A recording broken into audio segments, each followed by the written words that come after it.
while doing Native American rituals. I'm Chiricahua Apache, and I was practicing to get closer to my ancestors. I was doing a ritual that involved a sweat lodge, where we got into a hut with volcanic stones that are put into a fire, and they're red hot, put into the center of the hut, and they pour water on them, and they close the hut off, so it's incredibly hot. You really have to push your body really hard. And there were no drugs or anything involved, just pure sweating. And after the sweat was done, we went into a different hut. It was a little bit bigger, but there was a drum in the center, and there were all the singers. They were beating the drum, doom, doom, doom, doom, doom, doom, and they were singing whatever song that they were singing.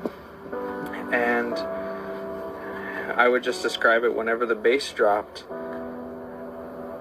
I began to see beings that were like 8 feet tall, and it didn't make sense because the hut was maybe like 4 feet tall, and by then the hut had completely disappeared. And these beings were producing blue light.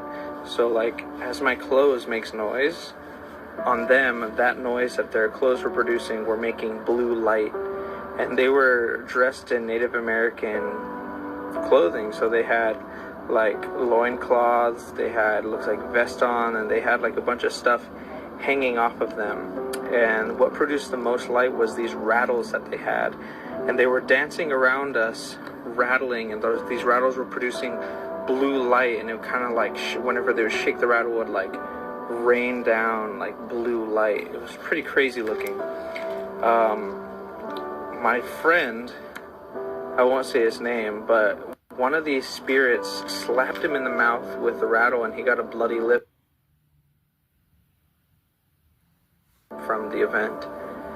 And it was one of those things that just really blew me away, because I thought that witchcraft was something that you had to be like a witch or something to do. But then I saw the power that these Native Americans were doing in these rituals, and it just really blew me away. I kind of got freaked out about it, but it made me so curious to dive deeper and deeper and deeper into it.